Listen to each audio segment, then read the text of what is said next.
우술입니다. 우술. 응?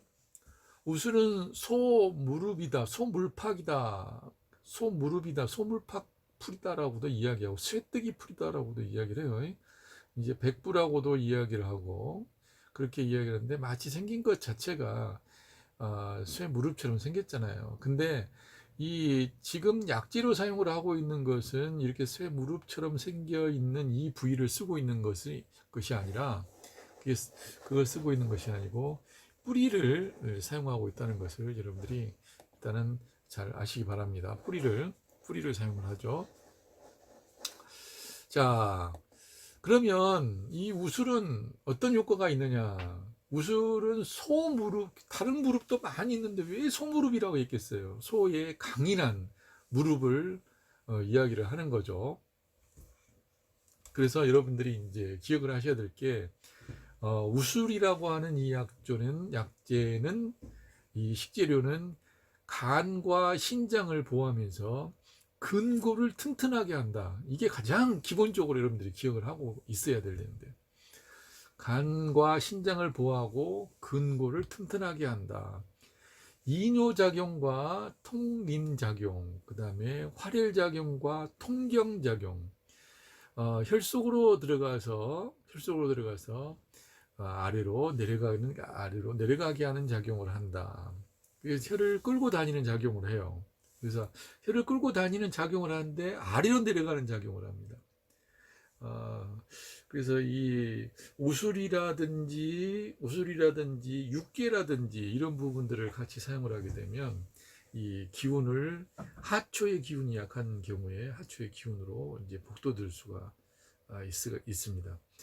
그러나 이제 지나치게 하초의 기운이 많이 뭉쳐 있는 그런 사람들 같은 경우는 이 우술 같은 경우를 사용하게 되면 안 되죠. 예를 들어서 우리 주의사항에서 이야기하고 있는 부분으로 생리의 양이 많거나 임산부가 먹으면 안 되고, 중기하함이라고 하는 것은 중초에 있는 기운이 아래로 함몰되어 있는 경우, 그러니까 예를 들어서 위하수 증상이라든지 이런 경우는 비장이 허약해서 설사를 많이 하는 사람이라든지, 그 다음에 하원불고라고 해서 꿈이 많고 유정이 있는 사람이라든지 이런 경우 같은 경우는 하초에 쏠려 있는 거거든요. 그 기운이 쏠려 있으면서 기운이 좋지 않은 거야. 그런데 만약에 우수를 만약에 장복을 하게 되지만, 아니 그 많이 먹게 되어지게 되어지면 그 기운이 더 밑으로 떨어진다는 거예요. 그러면 만약에 그래도 이 우수를 써야 되겠다 싶게 된다면 조금 적게 쓰는 게 낫겠죠. 대신 그 간과 신장을 양기를 돋보이게 하는, 돋구게 하는 육계와 함께 같이 사용을 하게 되지면 이제 훨씬 더 이제 그 난점을 해결할 수도 있으리라고 생각합니다. 김지현 선생님께서 우술도 재배를 많이 하죠. 재배한 것도 효과가 있나요? 이야기했는데, 물론 재배한 것도 효과가 있죠. 효과가 있는데 자연 상태에서 있는 것만큼은 못합니다. 모든 게 재배는 사람들이 아무리 안 그런다고 하더라도 거기에 이제 퇴비하고 비료를 가하거든요. 그러면 퇴비하고 비료를 가하고 돌멩이 같은 것도 없는 그런 아주 그 푹신푹신한 그런 땅에서 자라다 보니까 얘들이 모양도 예쁘고 쭉쭉 우술 모양의 뿌리도 이렇게 잘 돼 있어요. 근데 난장에서 자라는 이런 그 우술 뿌리 같은 경우는 사실 굉장히 척박한 땅에서 또 이 자라기 때문에, 그리고 돌멩이들 막 이런 땅에서 자라기 때문에 뿌리가 우리가 보듯이 그렇게 막 이쁘고 그러지 않아요. 이런 부분들을 생각하면서, 그러나 그게 뭐 그런 상황의 것이 없다고 한다면 이제 재배한 것도 이제 상관이 없죠. 그러나 효과는 조금 더 떨어지지 않겠느냐 생각을 합니다. 우술은 어혈이 정체되어서 생리가 잘 안 나오거나 생리통이 심하고 생리불순, 그리고 산후복통에 효과가 있고, 넘어져서 멍이 든 사람에게도 효과가 있습니다. 허리나 무릎 관절이 아프고 힘이 없거나 소변 분리나 수종이 있는 곳에도 효과가 있겠습니다.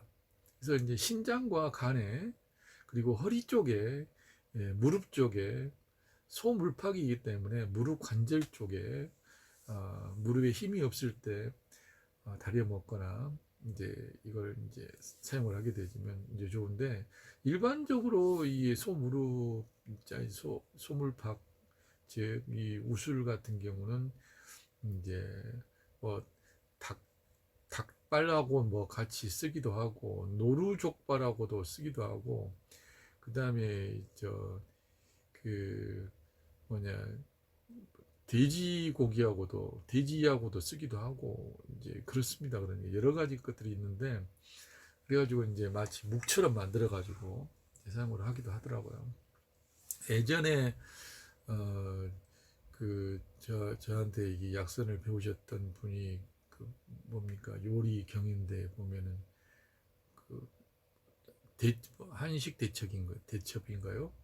그쪽에 이제 10등까지도 올라갔었던 친구가 있었는데 그 친구가 이 우술하고 이제 그 닭발을 이용해서 이제 만드는 약선 그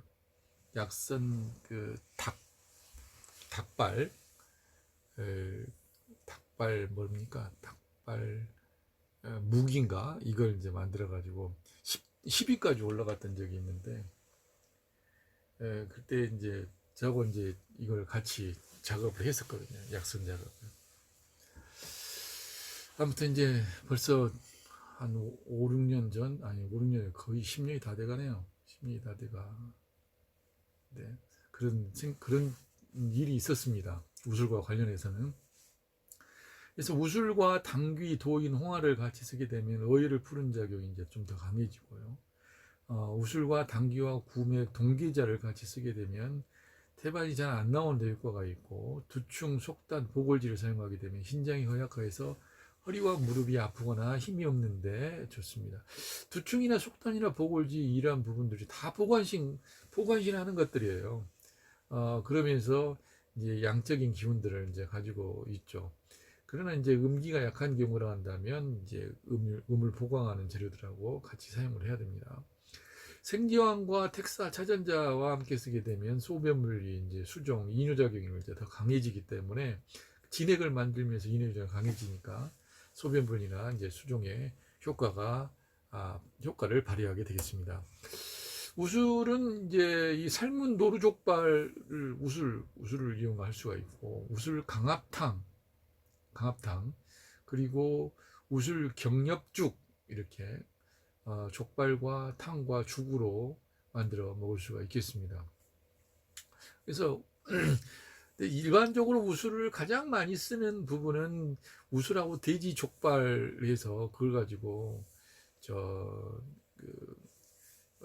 묵처럼 만드는 거하고 우술하고 뭡니까 닭발하고 이용해 가지고 하는 경우가 이제 가장 많이 사용하고 있는 경우예요.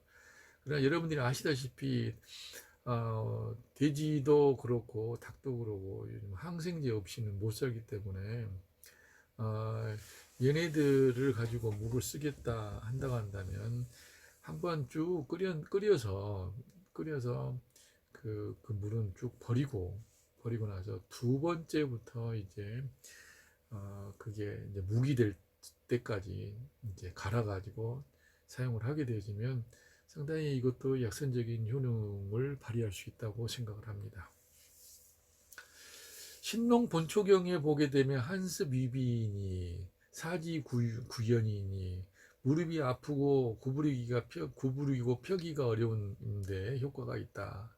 혈기를 움직이고 또한 낙태를 돕기도 한다. 혈기를 밑으로 내려버리니까 그러니 이게 많이 먹게 되어지면 무서운 겁니다. 학기를 치료하고 오임요혈에 좋고 경중통, 하리, 후비, 구창, 치통, 용종악창, 상절에 좋다. 그렇게 복잡한 이야기들이죠. 네. 아무튼 이제 보간신, 근골 뭐 이런 정도만 여러분이 아셔도 될 것 같아요. 동물 실험에서 밝혀진 현대의 양리 작용으로는 자궁 수축 작용이 있고 혈압을 내리고 통증을 멈추게 하는 작용이 이제 있다, 이렇게 연구를 발표하고 있습니다.